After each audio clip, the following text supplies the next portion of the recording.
Je ne sais pas si on m'entend déjà, sinon les derniers réglages vont se faire. J'espère que vous allez bien. Et on est très heureux de vous accueillir. Si vous venez ici pour la première fois, soyez vraiment les bienvenus. On est très heureux de voir de nouvelles personnes.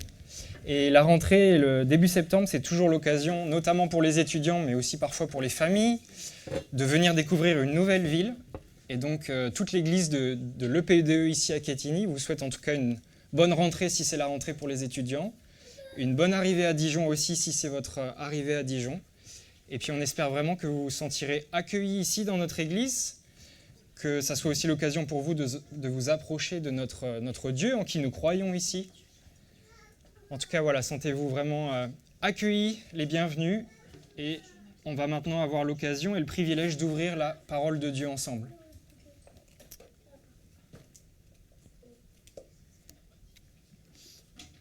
Avant de passer au texte qui va nous intéresser aujourd'hui, vous n'êtes pas sans savoir, et ça venait avec mon mot d'accueil, mais demain, ça sera la rentrée pour beaucoup d'entre nous, ou en tout cas pour les plus jeunes d'entre nous. Et donc, qui dit rentrée dit parfois stress. Qui dit rentrée dit parfois nouvelle organisation, parce qu'on a des enfants peut-être qui changent d'école, donc qui vont passer au collège ou qui vont rentrer à la maternelle. Qui dit rentrée dit aussi parfois au travail un rythme plus soutenu qui va reprendre. Parfois avec l'été, les choses se calment dans l'entreprise, peut-être surtout au mois d'août. Et donc début septembre, c'est souvent l'occasion de repartir sur de nouveaux projets, de relancer les réunions peut-être, de relancer les discussions avec des clients potentiels, etc. Il y a aussi parfois le sport, la musique qui reprend toutes ces activités. Et donc pour nous à l'église aussi, ici c'est l'occasion, la rentrée, de repartir sur notre programme classique, de relancer les groupes de maison, de relancer les groupes d'enfants, le groupe de jeunes. Le GBU va reprendre aussi avec les étudiants à l'université, etc. Et je ne sais pas dans quel état d'esprit vous abordez cette rentrée, mais peut-être que vous arrivez ce matin, ou quand je vous liste tout ça, il y a beaucoup d'appréhension qui surgit dans votre cœur. Peut-être il y a de l'excitation. Je sais que pour moi, quand j'étais étudiant, c'était toujours un moment où il y avait une sorte de motivation, excitation, mais aussi un peu de tristesse de voir l'été se terminer. Peut-être que vous avez de la joie, parce que vous allez découvrir quelque chose qui vous tient à cœur. Peut-être que vous êtes heureux que septembre arrive enfin, que les chaleurs vont peut-être diminuer, pas encore. Peut-être vous l'abordez avec aussi de la tristesse, parce que vous n'avez pas envie que les vacances se terminent, et je peux le comprendre. Vous n'avez pas forcément envie que le rythme d'avant reprenne. Pour nous, les anciens de l'EPDE, on aborde cette rentrée avec de l'ambition et de la motivation. Et on a vraiment à cœur de démarrer une série qui va nous occuper jusqu'au début du mois d'octobre et qui va être centrée sur ce qu'on appelle le discipulat. Alors dit comme ça ne donne pas forcément envie. Et le mot de disciple, en fait, il n'est pas souvent utilisé dans notre vie quotidienne. On ne va pas au travail en disant « je suis un disciple ». Mais par contre, dans notre monde, on va dire chrétien évangélique, c'est un mot qu'on aime bien utiliser, c'est un mot qu'on met en avant très souvent, parfois tellement souvent qu'on en perd un petit peu le sens. Et donc pour ceux qui étaient là, en mai et juin dernier, grâce à notre cher Paul Clawitter, qui est dans notre église, on a suivi une série sur la mission et sur les manières dont notre église pouvait participer à cette grande mission que Dieu nous a confiée, et que vous pouvez trouver en Matthieu 28, verset 19, qui est que nous sommes appelés à faire des disciples qui font des disciples. Et le focus de ce temps qu'on a eu en mai et juin dernier, c'était sur la mission tournée vers l'extérieur, c'est-à-dire comment est-ce que notre Église peut être utile pour que les gens de l'extérieur rencontrent Christ. La série qu'on va commencer maintenant, jusqu'en octobre, ça fait de se focaliser sur comment est-ce qu'on peut remplir cette mission, mais à l'intérieur de l'Église. Comment est-ce que nous, en tant qu'Église, on peut grandir en tant que disciples, comment est-ce qu'on peut aider les autres à grandir en tant que disciples, et quelles sont les choses qu'on met en place pour pouvoir le faire ensemble.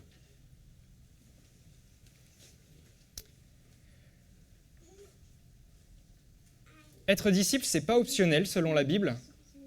Et toute personne qui croit en Jésus et qui désire le suivre est un disciple. Et on l'a chanté dans plein de chants ce matin. Je ne sais pas si vous avez fait attention aux paroles, mais c'était beaucoup des chants très engageants. Un appel à suivre Jésus, un appel à lui donner sa vie, à lui donner son cœur. Et on va voir aujourd'hui un peu ce que ça veut dire. Dans le texte que nous allons voir, l'idée principale que j'aimerais qu'on retienne est la suivante. Jésus nous appelle à le suivre pour que nos vies soient radicalement transformées. Et c'est ce qui s'est passé pour nos 4 personnages, 4 hommes, qu'on va découvrir ensemble dans notre texte de ce matin. Si vous avez vos Bibles ou que vous souhaitez suivre sur vos téléphones, je vous invite à les ouvrir en Matthieu chapitre 4 à partir du verset 18.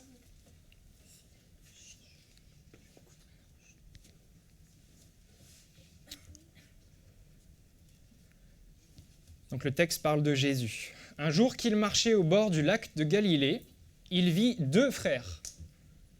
Simon, qu'on appelle aussi Pierre, et puis André, son frère, qui lançait un filet dans le lac car ils étaient pêcheurs. Il leur dit « Suivez-moi et je ferai de vous des pêcheurs d'hommes. » Ils abandonnèrent aussitôt leur filet et le suivirent. Poursuivant son chemin, il vit 2 autres frères, Jacques, fils de Zébédée, et Jean, son frère. Et ils étaient dans leur barque avec Zébédée, leur père. Il réparait leurs filets. Il les appela, et aussitôt, ils laissèrent leur barque, quittèrent leur père, et le suivirent.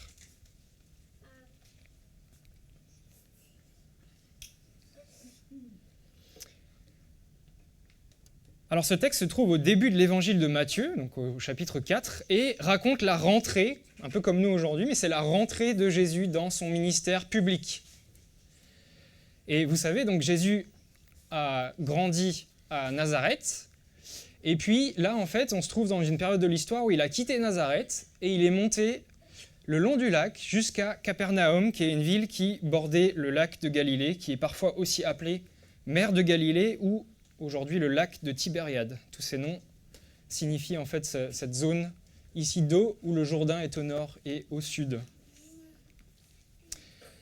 Et donc on voit dans notre texte que Jésus se trouve près du lac et qu'il marche au bord de ce lac. Et puis il fait la rencontre de 2 frères, Simon et puis André. Alors je vous pose la question sans avoir à répondre à voix haute, mais est-ce que vous savez qui sont ces 2 bonhommes ?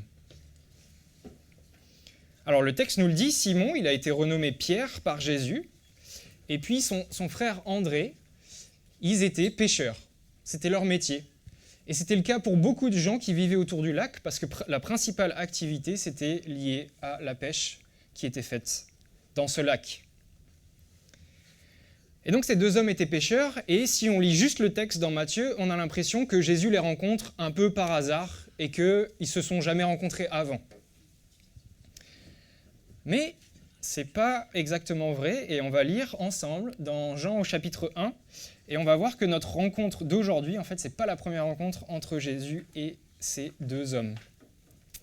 En Jean 1, verset 35, je lis « Le lendemain, Jean-Baptiste était de nouveau là avec 2 de ses disciples, et il vit Jésus qui passait, et il dit « Voici l'agneau de Dieu ». Les 2 disciples entendirent les paroles de Jean et se mirent à suivre Jésus. Celui-ci se retourna, vit qu'ils le suivaient et leur demanda « Que désirez-vous ? Rabbi, c'est-à-dire maître, lui dirent-ils, où habites-tu ? Venez, leur répondit-il, et vous le verrez. Ils l'accompagnèrent donc et virent où il habitait. Il était environ 4 heures de l'après-midi et ils passèrent le reste de la journée avec lui. André, le frère de Simon-Pierre, était l'un de ces 2 hommes qui, sur la déclaration de Jean-Baptiste, s'était mis à suivre Jésus. Et il allait tout d'abord voir son frère Simon et lui dit « Nous avons trouvé le Messie », ce qui veut dire le Christ. Et il le conduisit auprès de Jésus. Jésus le regarda attentivement et lui dit « Tu es Simon, fils de Jonas, eh bien maintenant on t'appellera Céphas », ce qui veut dire Pierre. Et donc ce qu'on apprend dans ce texte de Jean, c'est que ces hommes en fait avaient déjà rencontré Jésus auparavant, et on apprend que André, c'était un disciple de Jean-Baptiste. Et lorsque Jean-Baptiste a passé le relais, vous savez, c'était le cousin de Jésus, celui qui était appelé à préparer le chemin du roi qui allait venir. Et lorsque Jean-Baptiste passe le relais à Jésus-Christ, et ben, quelques-uns de ses disciples qui le suivaient vont alors commencer à suivre Jésus. Et c'est le cas pour André. Et donc André, tout heureux d'avoir trouvé le roi que le peuple juif attendait, ce Messie promis dans l'Ancien Testament, qu'est-ce qu'il fait ? Il va trouver son frère Simon et lui dit « Hé, j'ai trouvé le Messie, il faut que tu viennes voir !» Et donc c'est très probablement de cette manière-là que ces deux hommes ont rencontré Jésus et ont entendu parler de qui il était et de ce qu'il faisait. Et puis, dans notre texte d'aujourd'hui, si vous vous souvenez, on parle aussi de deux autres frères, les fils de Zébédée, donc Jacques et Jean. Donc, ce n'est pas Jean-Baptiste, c'est un autre Jean. Et en fait, on lit dans Luc 5, on ne va pas le lire ensemble, mais que ces 4 hommes sont associés dans leur petite entreprise de pêche. Ils travaillent ensemble, en quelque sorte. Et donc, on peut imaginer que André et Simon ont aussi parlé de Jésus à leurs collègues.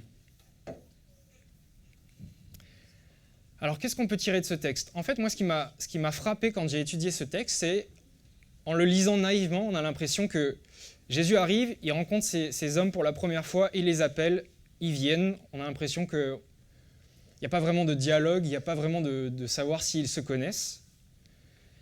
Et en fait, j'ai été encouragé de voir que Jésus vient à notre rencontre et il se laisse connaître à nous avant de nous appeler à faire quelque chose. Il nous donne l'opportunité de le connaître et encore aujourd'hui, il le fait. Alors, vous ne le trouverez sûrement pas en train de marcher au bord du lac Kyr, ici à Dijon. Mais Jésus se laisse rencontrer, se laisse connaître à nous par différents moyens.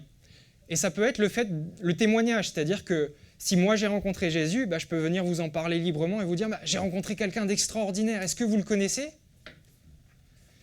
Jésus parfois se laisse aussi rencontrer par des signes extraordinaires.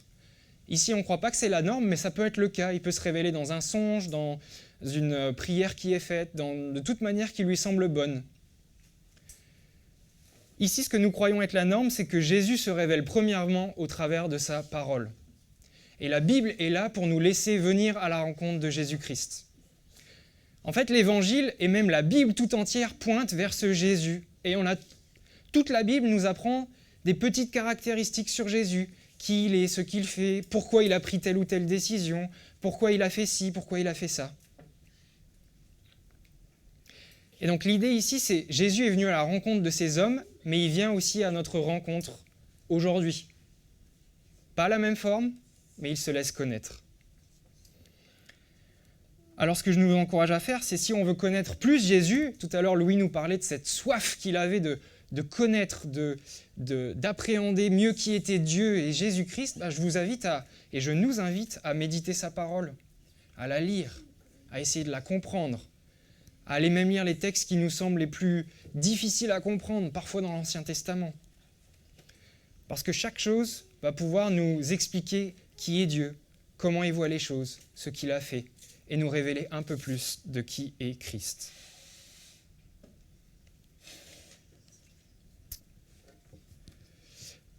Deuxième idée que j'aimerais qu'on retienne dans ce texte, Jésus vient à notre rencontre, mais aussi Jésus nous appelle. Et c'était assez clair ici pour ces 4 hommes. Et on voit, en fait, la Bible ne nous retranscrit pas beaucoup de dialogue. Jésus arrive, il marche, et puis il dit à ses 2 frères, « Suivez-moi ». Point. Et puis, il va vers les 2 autres frères un peu plus tard, il les appela et ils le suivirent.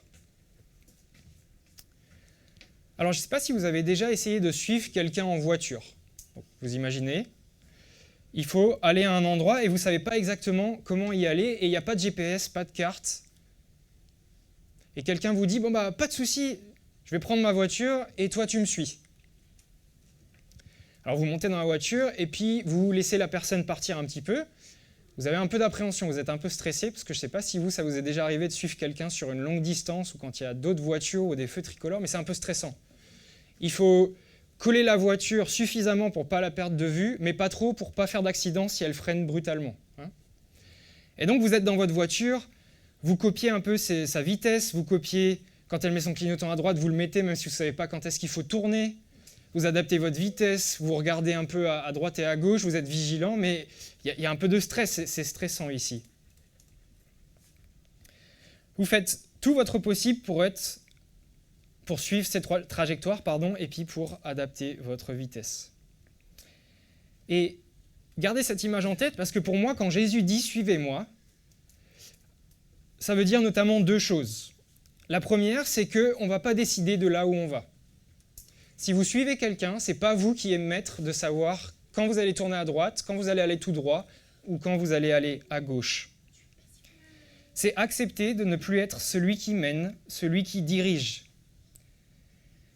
Et Jésus appelle ces 4 hommes à le suivre et à reconnaître en lui la première voiture, celle qui connaît le chemin et celle qui décide de là où on va aller.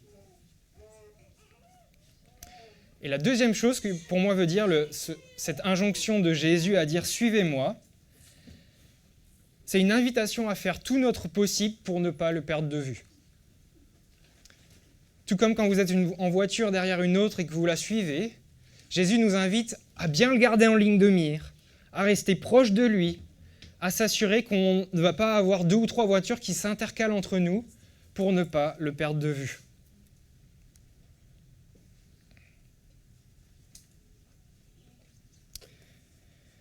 Pour André, Pierre, Jacques et Jean, cet ordre ou cette injonction de Jésus à le suivre a impliqué qu'ils changent de métier.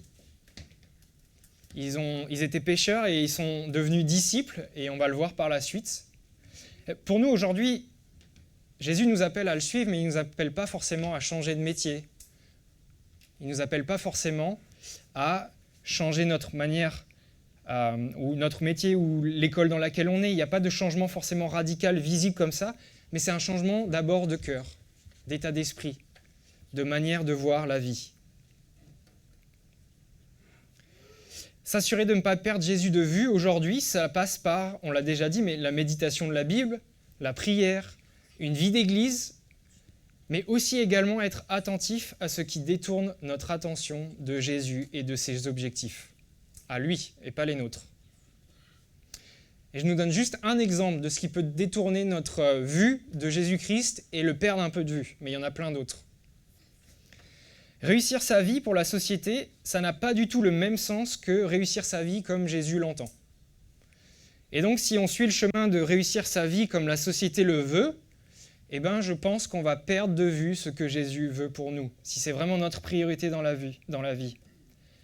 La société veut qu'on ait de l'argent, veut qu'on réussisse et qu'on soit promu dans notre travail. La société veut qu'on ait une maison immense avec un jardin magnifique.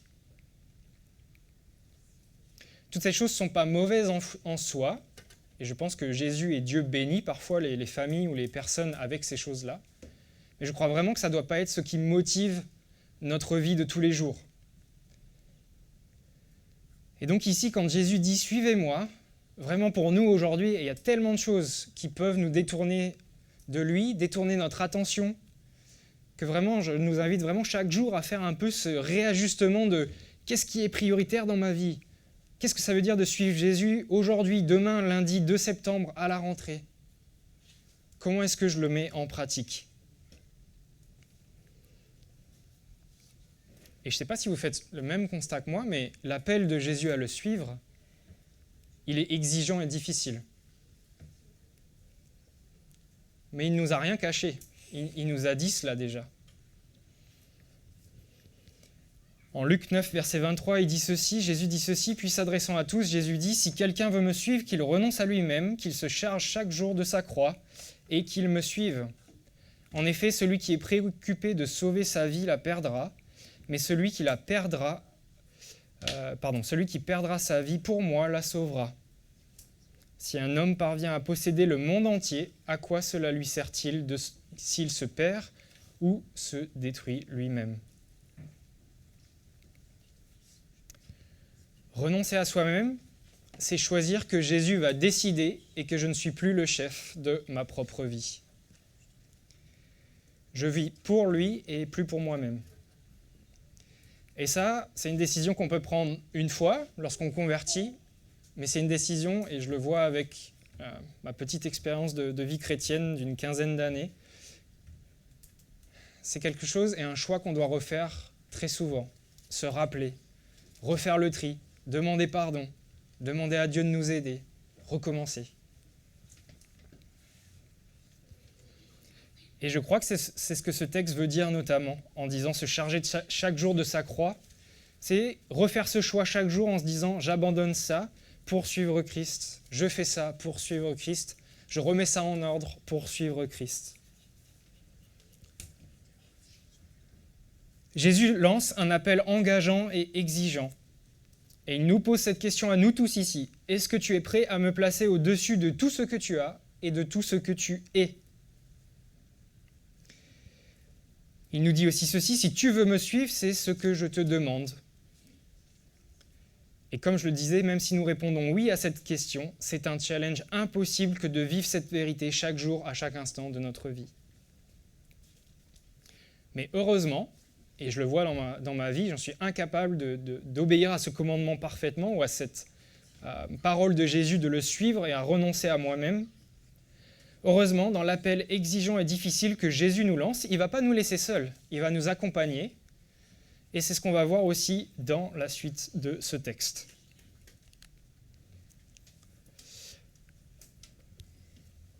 Si on reprend le déroulé, Jésus va à la rencontre d'André et de Simon, de Jacques et Jean.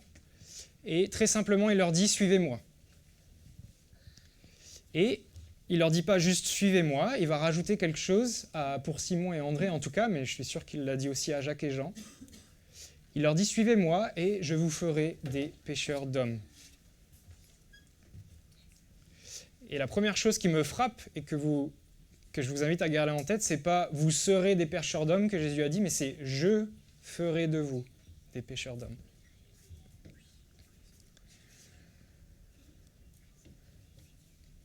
Alors je sais qu'il y a certains parmi nous qui sont fans de pêche. Est-ce que vous y êtes déjà allé ? Est-ce que vous êtes déjà allé pêcher le poisson ? Alors j'ai eu la chance de le faire régulièrement depuis que je suis petit parce que mon grand-père est un amateur de pêche. Et aller à la pêche, c'est toute une préparation quand on y va. Je ne sais pas si vous pouvez imaginer, mais il faut se lever tôt, il faut préparer les cannes, il faut préparer tout le matériel qu'on peut avoir pour pêcher, les sièges pour pouvoir se poser, le pique-nique, les parasols, etc., etc., etc. Une fois arrivé, il faut trouver un bon endroit, appréhender l'environnement. On fait même parfois des tests pour voir la profondeur de l'eau, pour comprendre un peu où pourrait être le poisson. Et puis, il faut aussi faire quelque chose d'important. Il faut ancrer dans sa tête, tourner les yeux de chaque côté en l'air pour regarder où est-ce qu'il y a des arbres, des câbles électriques, des branches, pour ne pas s'en mêler la ligne quand on lance. Donc les pêcheurs savent ça bien, mais il faut être attentif. Et puis, il faut s'en rappeler toute la journée. Bref, une fois qu'on a fait tout ça, on peut enfin jeter la canne à l'eau.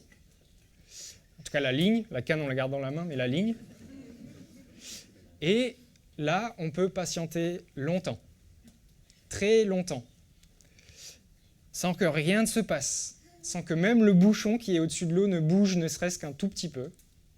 Et on peut rester là parfois des heures.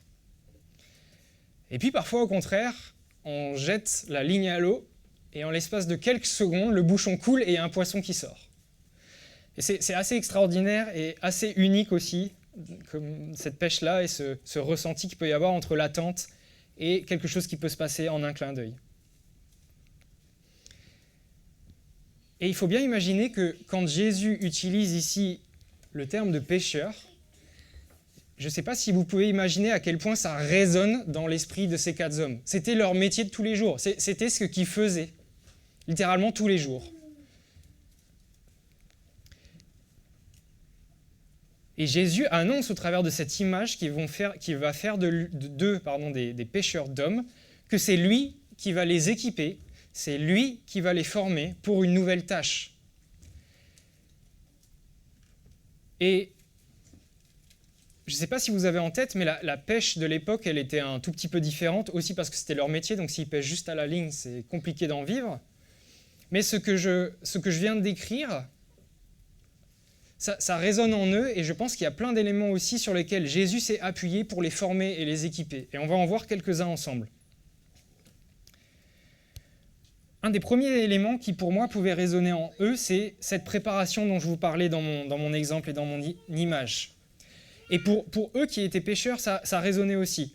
Et le ministère qu'attendent les disciples vont leur demander 3 ans de formation intensive auprès de Jésus.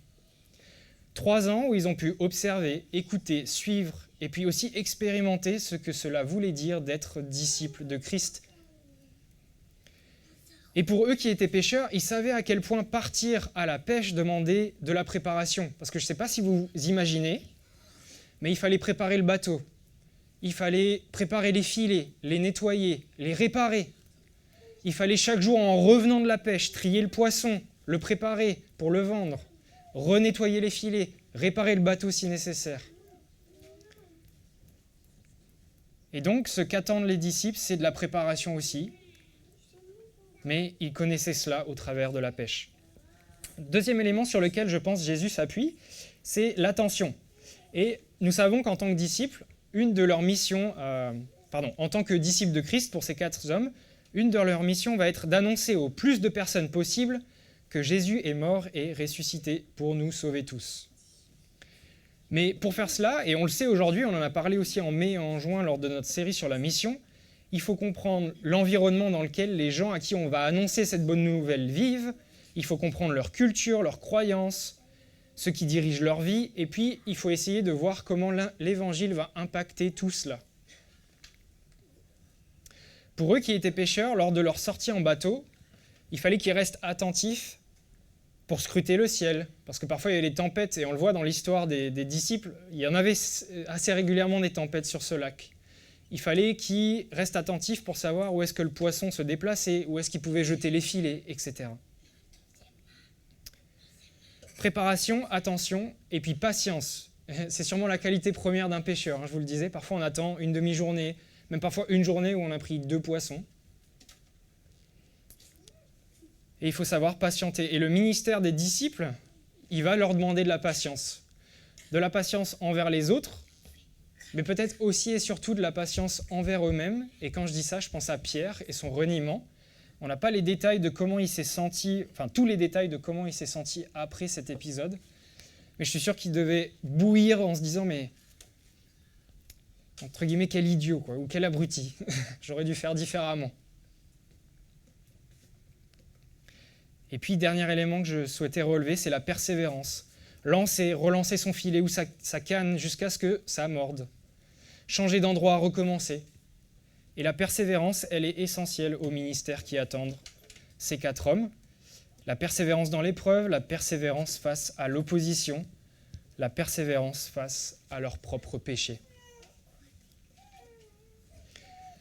Et alors, si on prend cette liste, on peut se dire, ok, André, Simon, Jacques et Jean, ils sont prêts pour le ministère. Ils ont plein de qualités qui peuvent être utiles pour le ministère. Donc c'est normal que Jésus soit allé les trouver. Et pourtant, si on regarde les évangiles, pour ceux qui ont fait Marc l'expérience, ça résonnera aussi en vous, nous voyons que ces hommes avaient de nombreuses lacunes. Ils avaient de l'ego. On voit ça en Marc 9, quand ils veulent se placer au-dessus des autres. Ils manquaient de foi. On voit ça en Matthieu 14, quand notamment ils sont sur le bateau et il y a cette tempête justement, et donc Jésus leur dit « Mais vous manquez de foi, et pourquoi avez-vous peur ?» Il y avait un manque d'amour, notamment quand ces enfants sont venus trouver Jésus et qu'ils ont essayé de les renvoyer. Un manque de courage, on voit ça aussi avec Pierre lorsqu'il marche sur l'eau, et c'est ce que Jésus lui reproche. Et en fait, quand on regarde, il y a des choses avec lesquelles je peux m'identifier. Moi aussi, je manque d'amour. Moi aussi, je manque de courage. Moi aussi, je manque de foi. Mais ce qui est incroyable, c'est de voir l'instant où Jésus les a pris et les a appelés et ce que ces hommes sont devenus par la suite. Faire le parallèle entre le moment où ils ont quitté leur métier de pêcheur et ce qu'on sait aussi plus tard dans les évangiles et dans les lettres qui suivent, de ce que ces hommes sont devenus les piliers de l'Église naissante. Et ici, j'aimerais attirer votre attention. Ne croyez pas que c'est par l'épanouissement personnel ou de par leur propre fait ou parce qu'ils ont une discipline rigoureuse basée sur des livres, sur la productivité et ces choses-là, que ces hommes sont devenus ça. Le premier élément qui a transformé ces hommes, c'est Jésus-Christ et le Saint-Esprit qui a été placé en eux. Rien d'autre.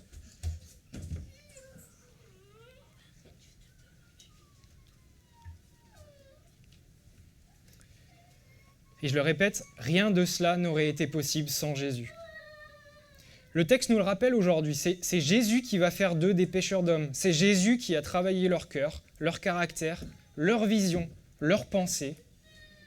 Et c'est Jésus qui les a aidés aussi à tenir ferme jusqu'au bout face à l'opposition, parce que, vous le savez peut-être, mais quasiment tous les disciples sont morts à cause de leur foi en Christ.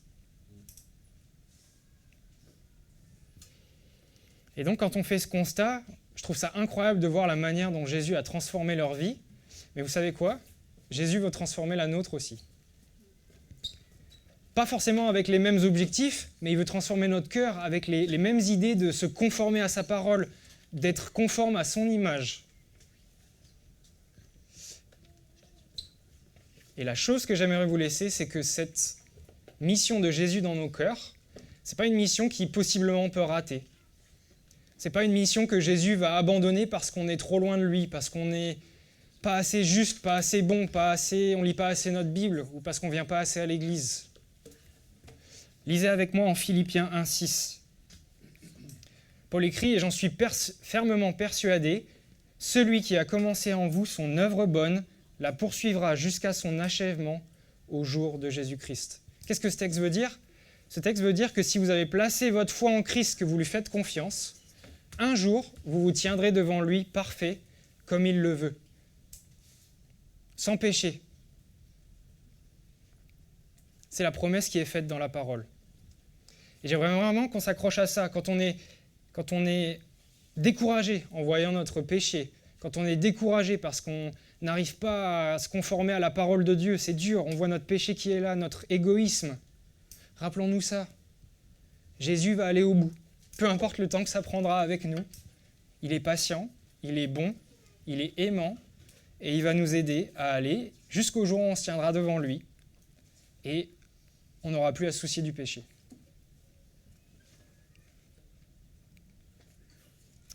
Et c'est ce qu'on va continuer à développer dans le dernier point de ce message, c'est que Jésus transforme. On lit dans notre texte que les disciples, lorsqu'ils ont entendu Jésus leur dire « Suivez-moi, je ferai de vous des pêcheurs d'hommes », le texte nous dit « Ils abandonnèrent aussitôt leur filet et le suivirent ». Et puis pour Jacques et Jean, c'est la même chose. Aussitôt, ils laissèrent leur barque, quittèrent leur père, et le suivirent. Face à l'appel de Jésus, la réaction des disciples, elle est soudaine, et puis on a l'impression pleine de détermination. C'est fait, ce qui soulève ça dans le texte, c'est ce petit mot « aussitôt » qui se retrouve 2 fois. On a l'impression que Jésus appelle et hop, ils quittent tout et ils le suivent. Ils ont répondu favorablement et avec foi, et je vais peut-être même rajouter, peut-être avec le peu de foi qu'ils avaient à ce moment-là, ils ont décidé de répondre favorablement à Jésus. Et en fait, Jésus attend de nous une réponse aussi à son appel, un pas de foi vers lui, même si tout ne semble pas parfait ou tout ne semble pas clair.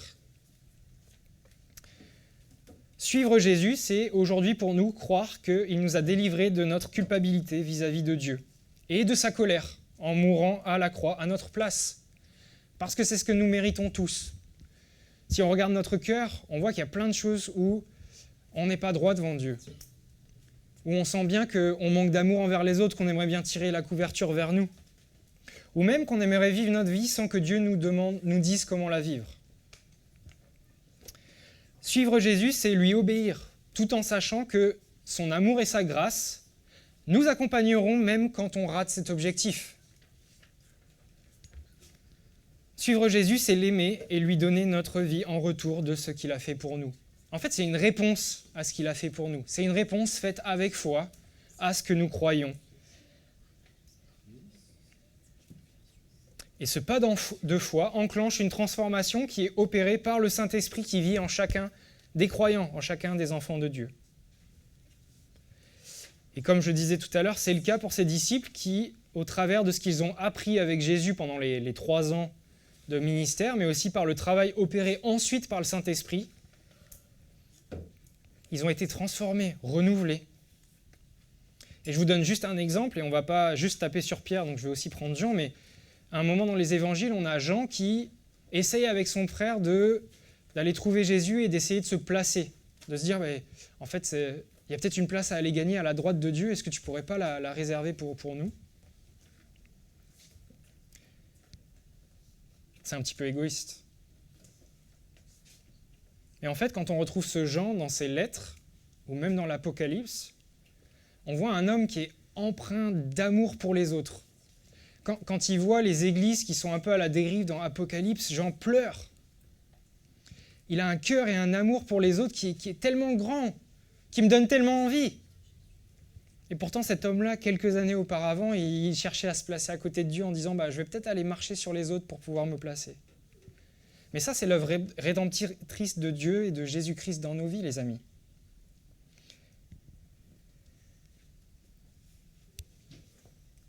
Alors peut-être ce matin, quand vous écoutez tout ça, vous vous dites, si c'est Jésus et le Saint-Esprit qui font le travail,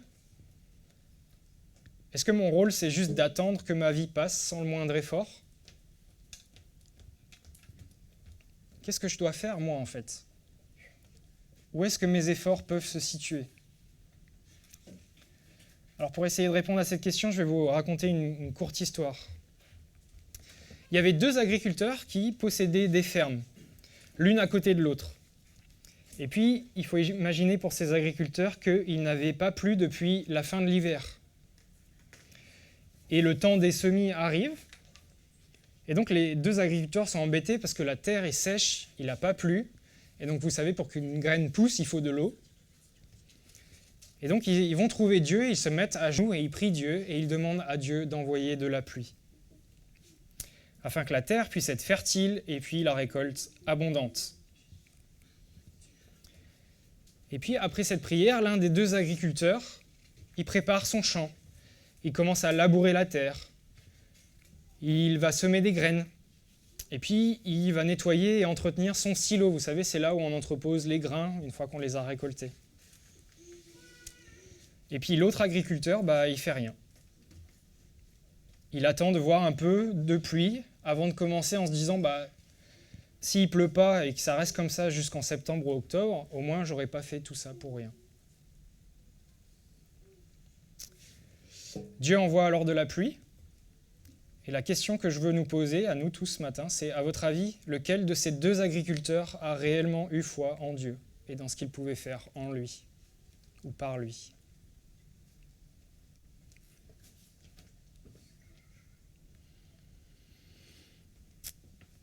Alors pour conclure, Jésus nous appelle à le suivre afin que nos vies soient radicalement transformées. Et c'est ce que Jacques, Jean, André et puis Simon, ils ont pu vivre. Et c'est ce qu'ont vécu aussi beaucoup d'autres personnes depuis eux. C'est l'invitation que la Bible nous lance ce matin. Suivez-moi. Jésus nous appelle encore à le suivre, on l'a lu dans Luc 9 tout à l'heure. Ce n'était pas que pour les disciples. Et au cours de ce mois de septembre, comme je l'ai mentionné dans mon introduction, vous allez beaucoup entendre parler de discipulat, de disciples, de service, de choses à faire ou à mettre en place qui peuvent nous aider dans notre vie de disciples. Mais j'aimerais vraiment que vous gardiez cette chose en tête. Rappelons-nous l'essentiel. Toutes ces choses sur le service, les choses à mettre en place dans nos vies, elles sont bonnes, mais elles ne sont rien si on n'est pas solidement attaché à Christ. Si on n'a pas une relation solide avec Christ, si on n'est pas authentique dans notre cœur avec Christ. C'est Jésus que l'on suit et pas les activités de l'Église. C'est dans une relation profonde et intime avec lui que nous pourrons grandir et aider les autres à faire de même. Et j'aimerais vraiment qu'on parte avec cette idée-là sur le reste de notre série. Et maintenant, peut-être pour emmener ce message avec vous pour le reste de la semaine, vous voyez, j'ai écrit à emporter. Je vais nous laisser quelques questions et je vous invite à y réfléchir peut-être cet après-midi ou au cours de la semaine. Et puis si vous avez envie d'en parler avec quelqu'un, vraiment, sentez-vous libre de trouver quelqu'un de l'église ou même de venir trouver les anciens ou quelqu'un en qui vous avez confiance. Et puis échanger autour de ces questions ou même du message ou de la série en cours. La première invitation que je vous fais, c'est de prier Dieu pour savoir et pour essayer de comprendre, de mieux comprendre ce que ça veut dire pour vous d'être disciple dans votre contexte de parents, dans votre contexte de travail, dans votre contexte d'étudiant, dans votre contexte de lycéen, de collégien. Qu'est-ce que ça veut dire d'être disciple de Christ pour vous? Et puis peut-être une question qui suit, parce qu'on parle souvent d'être disciple de Christ, on parle souvent « suivez Jésus », mais la première question à se poser, est-ce qu'on en a vraiment envie? Est-ce qu'on veut vraiment suivre Jésus? Peu importe ce que ça nous coûte. Et puis si on a envie de le suivre, quelles en sont les raisons? Pourquoi est-ce que j'ai envie de suivre Jésus? Qu'est-ce qui me pousse à le suivre? Qu'est-ce qui me pousse à lui faire confiance? Qu'est-ce qui me pousse à lui remettre ma vie?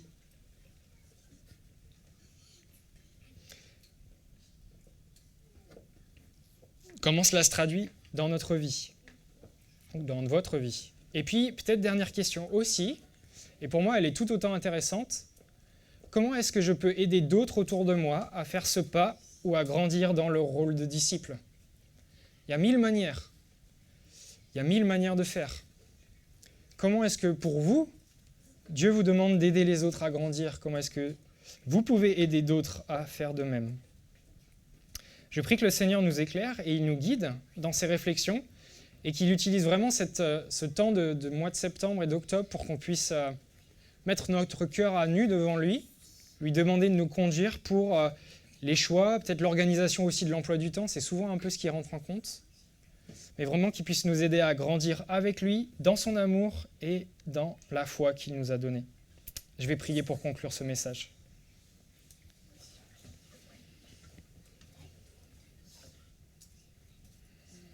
Seigneur mon Dieu, je te remercie pour ce texte que tu nous as laissé dans ta parole. On voit comment tu es venu chercher ces 4 hommes et puis les autres disciples aussi un peu plus loin. Tu les as appelés à te suivre, ils ont répondu à cet appel, Seigneur, par la foi, sans savoir vraiment ce qui les attendait, sans savoir les responsabilités qu'ils allaient devoir prendre. Mais ils t'ont fait confiance. Et Seigneur, je prie que cela soit un exemple et un modèle à suivre pour nous, où tu nous appelles encore à te suivre aujourd'hui, et qu'on puisse répondre à cet appel avec le peu de foi que tu nous as donné, même si on ne sait pas où ça va, même si on ne sait pas ce que tu attends de nous exactement, même si on ne sait pas comment résoudre le problème dans nos vies qu'il peut y avoir entre nous et toi. Seigneur, tu nous demandes simplement de faire ce pas de foi, et ensuite tu vas travailler avec nous, tu vas nous donner ce dont nous avons besoin pour avancer avec toi et pour grandir avec toi.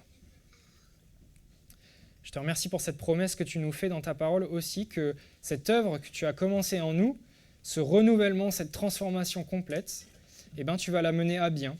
Et il n'y a rien qui pourra arrêter cette mission, tu nous le promets dans ta parole.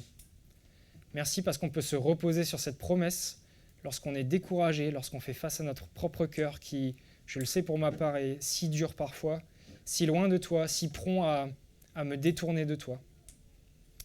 Seigneur, je prie pour cette rentrée, que tu donnes ta paix aux familles, aux étudiants, aux écoliers qui vont reprendre le chemin de l'école. Seigneur, que tu apaises les cœurs et qu'on puisse trouver en toi le repos, la joie, la paix, et qu'on puisse compter sur ta grâce aussi parce qu'on sait que tu nous accompagneras là où on sera. Je prie, Seigneur, que ça soit l'occasion aussi en Église de pouvoir réfléchir à notre engagement envers toi, à comment on peut le vivre mieux en Église, à comment on peut ensemble grandir dans l'amour qu'on a pour toi, grandir qu'on a dans l'amour les uns pour les autres. Et je prie qu'on puisse mettre ça en pratique tout au mois de septembre et puis pour tout le reste de l'année et dans le futur. Je te remercie pour ta parole et je prie que tu nous bénisses richement pour le reste de cette journée, Père. Amen.